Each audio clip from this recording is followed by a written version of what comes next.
grabs his baton, and the two get into this struggle, this fight. Well, yeah, I listened to an interview with Hilton. She literally went to kicking his ass. She about got out on him. I mean, he admits that if he didn't do something quick and something drastic, she was going to kick his ass. And we'll get into this a little bit more, but she had a fairly extensive background in martial arts training. Yeah, I believe it was Aikido. And she was like, fuck this. She's fit. She's confident. And that's what everyone says about her. You know, she wasn't timid. She was not going to wilt away and let this happen. No, she was going to do everything in her power to stop him. By January the 2nd, 2008, her friends began worrying about her. Meredith's roommate noted she hadn't come home. No one had heard from her. She was only supposed to be gone for the day. She's worried. She calls Meredith's boyfriend, and he was very concerned. Yeah, as you can imagine. I'm sure this is way out of character for her. He immediately hops in his vehicle and drives to Blood Mountain just in a frenzy, like as fast as he can, to search for her. I'm sure thoughts are racing through his mind. Maybe she'd gotten snowed in, had to spend the night in the car. Right, or she's hurt. Maybe it was something else. She sprained an ankle. She got lost wandering off the trail, had a flat tire. But he arrived at the parking lot. Her car is still there, but there is no sign of Meredith. He phones authorities, and they list her as an overdue hiker. Oh, okay. So their first thought is lost, injured, things. Because that happens. It happens a lot on the trails all around America. It does. Well, the two men who'd seen Meredith on the trail recognize her on the news. Media pretty quickly jumps on this. Even though she's only listed as an overdue hiker, they turn this information over to the local media, and they run with it. They do a whole report on this missing hiker. Bill Clausen, who had been the fella who found all of her things on the trail, along with the other guy, he calls the tip line immediately to let them know, hey, I saw this woman, this is what happened. And he was so concerned about what he had seen that he drove to the search headquarters to speak to someone in person. Right. So, I mean, that just lets you know that what him and the other man observed out there on the trail, and they saw, maybe, I don't know if the other man saw, but he saw her with this man, with this older gentleman. And then the scene where obviously when she went to kicking his damn ass, I'm going to guess this is where Hilton first encountered her coming back down the trail because his old ass couldn't keep up with her. And, and he had a significant scuffle, and it caused, a big obvious struggle to take control of her. And so, I mean, that left a significant impression on him, obviously, because he's so concerned about her. And just judging from the timeline, it seemed like Bill Clausen had seen this news story, possibly like maybe the 11 o'clock news. It was fairly late at night. He hops in his vehicle, drives all the way to the search headquarters, and doesn't get there till about 3 a.m. Oh, so he literally, that evening, calls the tip line, wow, gets off the phone, hops in the vehicle, and drives. And it sounds like it may have been like some hours possibly to get to the site. But he is determined he's going to speak to someone in person. This is not a tip that can get lost in the shuffle. Right. And in his mind, I'm sure this is not an overdue hiker, Yeah. Right. More people came forward after the news story aired with information about Meredith, her time on Blood Mountain, and the mystery man she was seen with. With the evidence, the items that were tossed all around the trail, and the witness statements, authorities pieced together a likely scenario. Officials found a spot near where the items were recovered from the trail that appeared as though maybe Meredith had been tied to a tree there. Oh, okay. Officials released a person of interest request to the public. I guess they kind of did like a little sketch and all that. Description of the guy. John Tabor. Do you remember him from part 1? Yeah, that was Gary's longtime boss for a little over a decade. He had employed Hilton for many years, yes. He saw the story on CNN. He immediately felt this person was Gary Hilton. Right. He knew Hilton drove a white Chevy Astro van. He had his date of birth, the tag number. He knew Hilton had a dog. He knew everything. So he hears this description and all the information they can get about this, and every bit of it's spot on. Yes. He phones the information tip line, lets them know all the details, everything from, Hilton's date of birth, the social security number, the tag number on this van. The Georgia Bureau of Investigation put out a be on the lookout alert for Hilton. Hours after making the phone call to investigators, Tabor unexpectedly receives 2 phone calls from Gary Hilton. Oh, wow.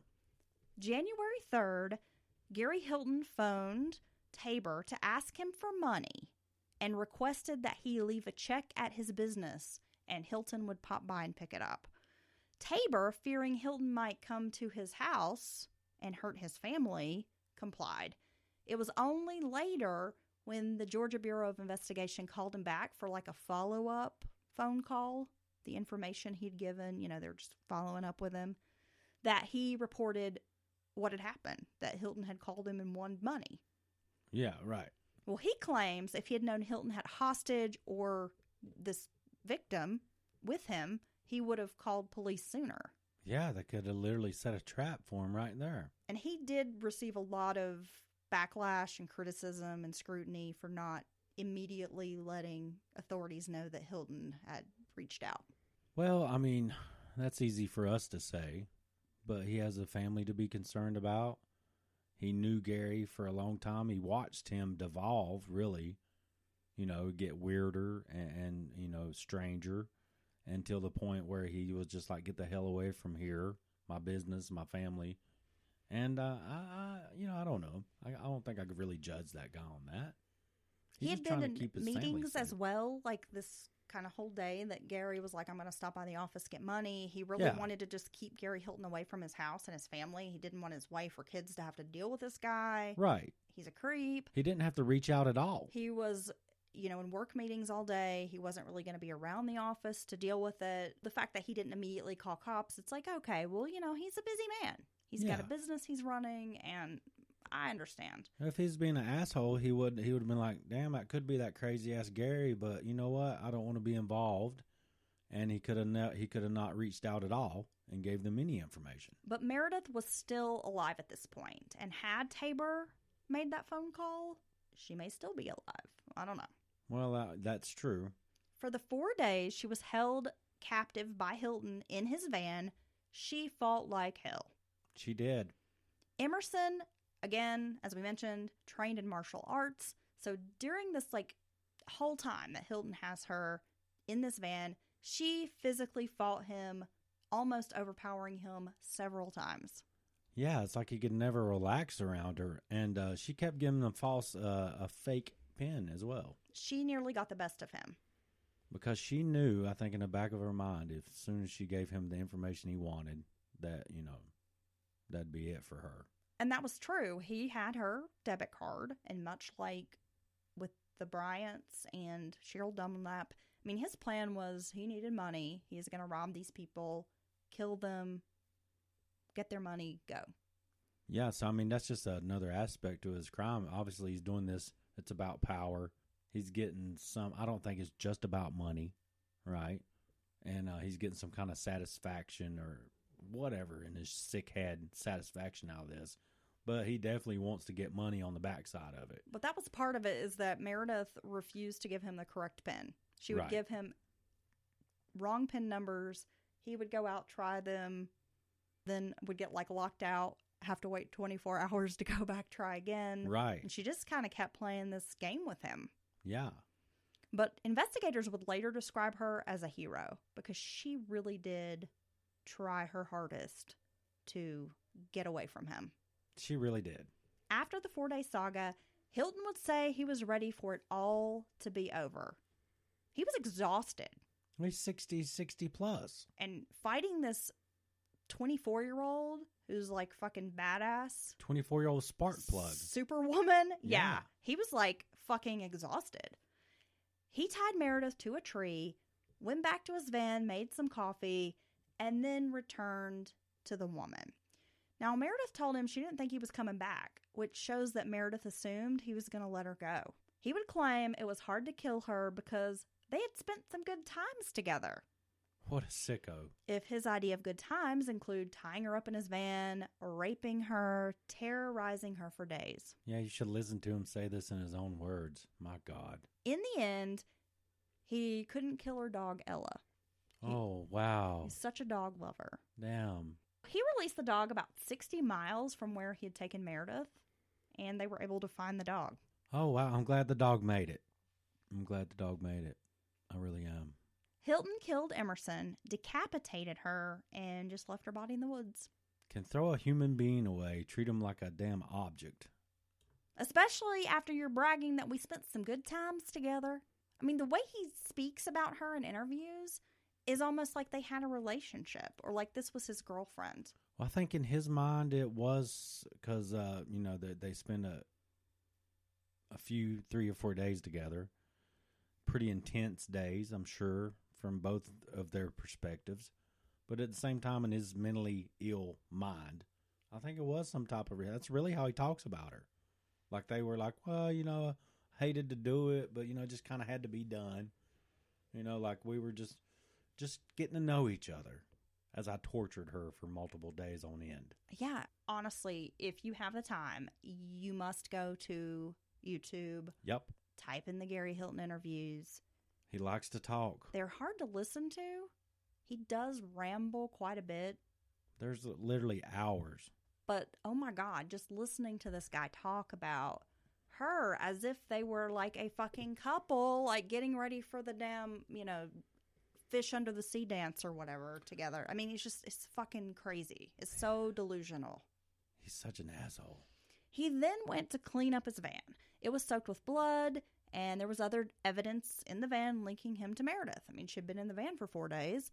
At a gas station, he was washing and vacuuming out this van when a man at the gas station recognized Hilton from TV, as well as the van's description. I mean, what do they say? If you see something, report it? Right. Wait, I don't think you can say that. Well, whatever it is. Because that's like linked to terrorism and is literally copyrighted by the government. Okay. Well, whatever. Be aware. If you see something, report it kind of thing. Be okay, aware. So that is what this guy was doing. He was like, fuck, this is probably the dude I'm going to call. Authorities arrive very quickly, and they capture Hilton here right at the scene. No struggle. He was just like, okay, defeated. You got me. Pretty much. Just didn't try to fight it, didn't try to run, didn't try to deny anything. Just like, okay, I'm tired. Take me in. Yeah, I say he was tired, asshole. And it's funny, there's audio of that 911 call, and that dude knows. He knows it's him. He is like, he's excited just from aspect of helping and maybe being the person who's seen, but he just knows for a fact. And he's just like, hurry up, get your ass here. That's the guy. This is the guy they're looking for. Inside a dumpster, officers found plenty of evidence linking Hilton to Meredith Emerson's disappearance. They find a blood-soaked fleece top, a piece of blood-stained seatbelt, and later it would all match Meredith's DNA.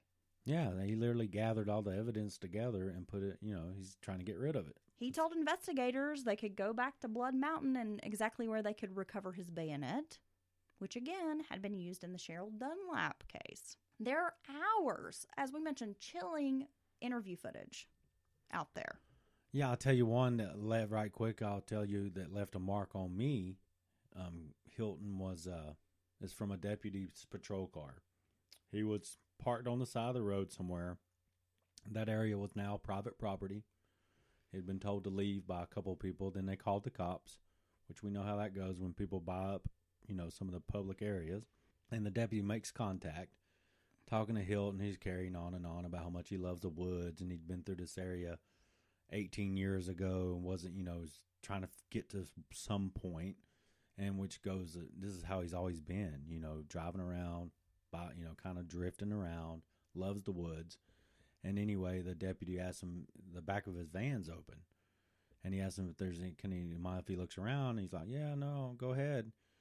And he's moves a couple of things. He's like, any weapons in here? And he's like, oh, no.